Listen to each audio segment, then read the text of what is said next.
la question autour des décisions du Conseil constitutionnel se pose également. À nouveau, on a eu cela avec le rejet de la candidature de Maurice Kamto et plusieurs autres d'ailleurs.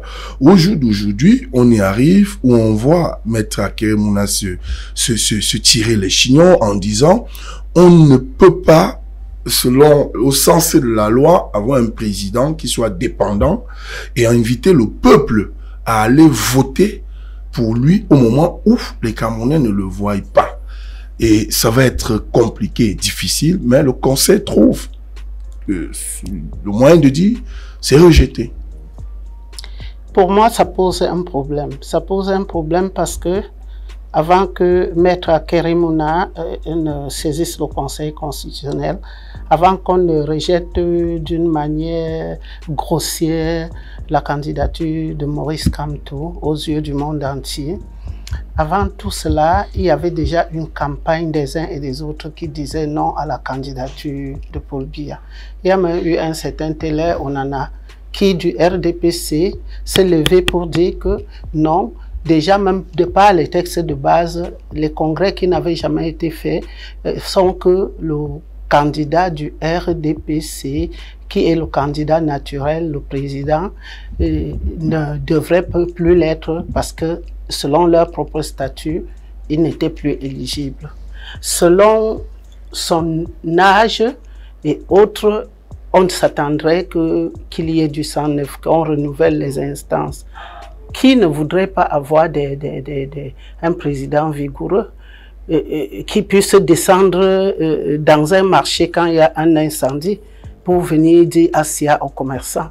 Parce que ce serait le ferment de la paix sociale. Mais seulement mon problème avec Akerimuna, c'est que avant le Conseil constitutionnel, beaucoup de personnes, il y a eu des campagnes de part et d'autre pour dire non à la candidature de Paul Biya selon son âge. Il y a eu plusieurs personnes et lui, il ne s'est allié à personne. Bon, maintenant qu'il devient candidat, est-ce que c'est lui la personne la plus indiquée pour vouloir éliminer un autre candidat?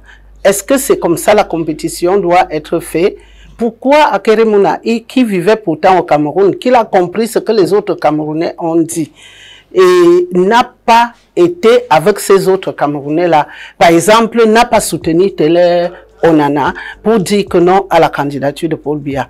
Pour moi, le timing de ça est suspect.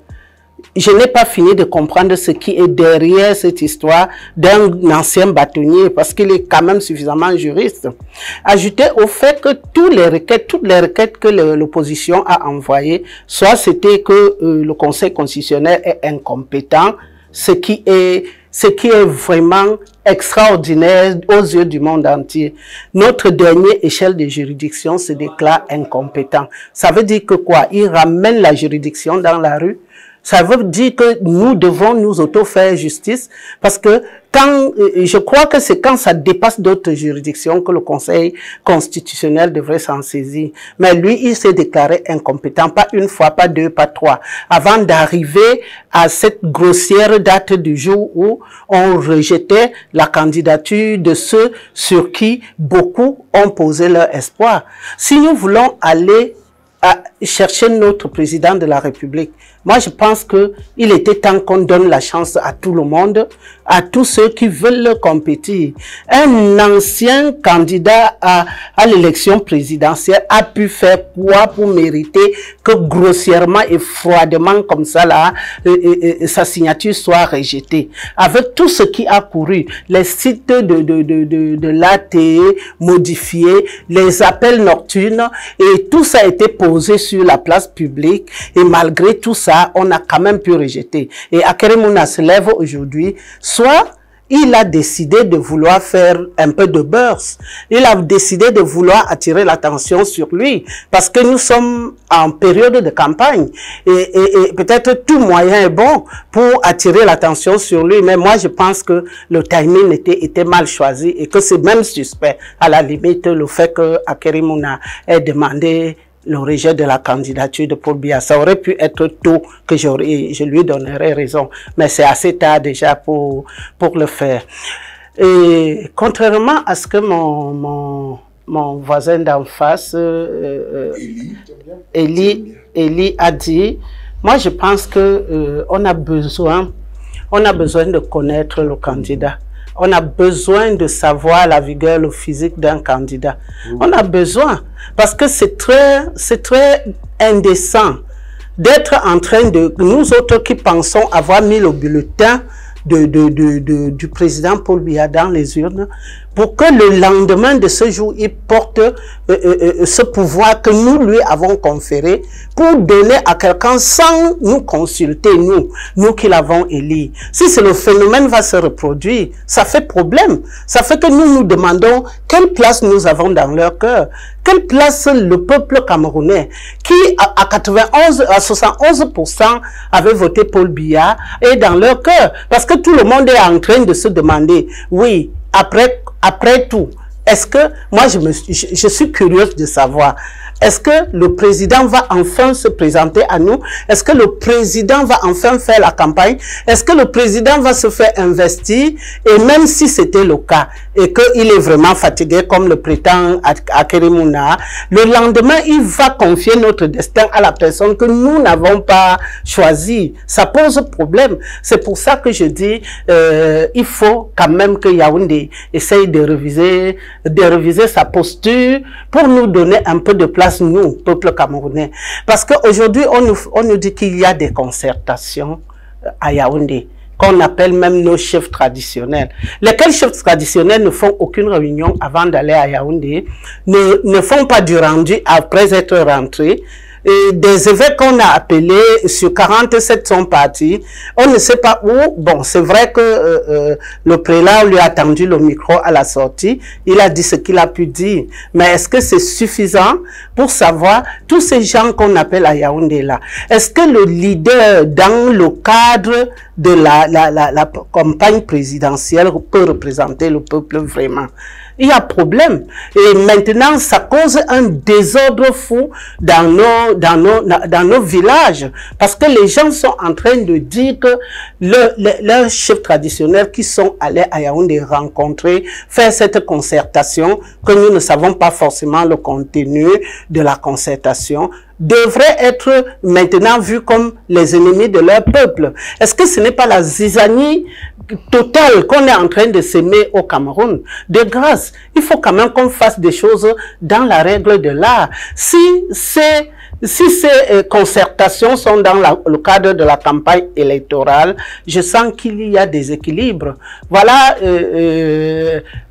mon jeune frère représente le plus jeune des candidats. Est-ce que lui, on peut lui donner une salle dans la présidence de la République pour recevoir aussi les gens et faire ses propres concertations là-bas?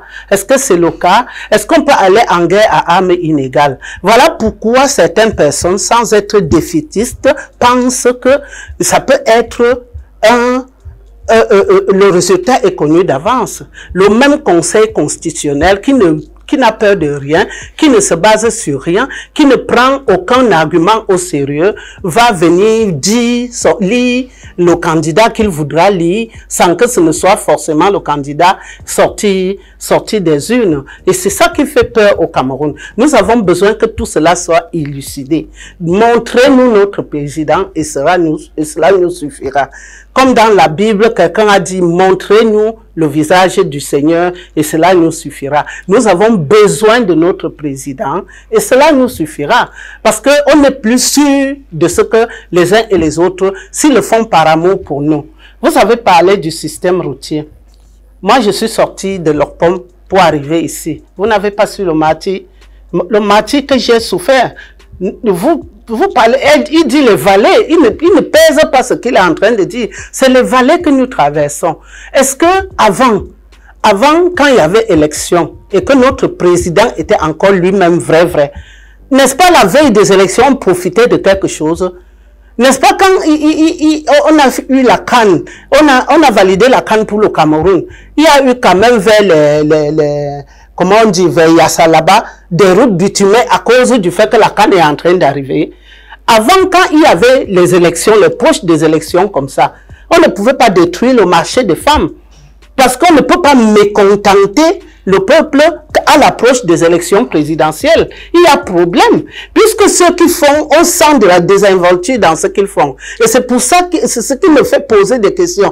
Est-ce que notre président est donc en train de voir ce qui se passe? Quelqu'un qui va solliciter notre suffrage le lendemain matin ne peut pas venir, devrait même au moins attendre que ces élections passent et que la saison de pluie arrive avant que il vienne détruire un marché comme celui-là. Avant, quand il y avait des élections et que notre président était encore notre président en lui-même, ce qui ne se fait pas représenter seulement, il y avait un peu d'égard. On profitait des années des élections. On renouvelait quand même même si c'est des bandes collantes, on mettait quand même sur certaines routes et ça nous présageait qu'il y a des élections. Souvent, on a besoin d'attendre ces périodes-là pour dire que bon, au moins, on aura gagné, qu'on a arrangé les poteaux électriques tombés dans notre quartier. Si ce n'est pas le cas maintenant, tout le monde est en droit de se demander, est-ce que notre président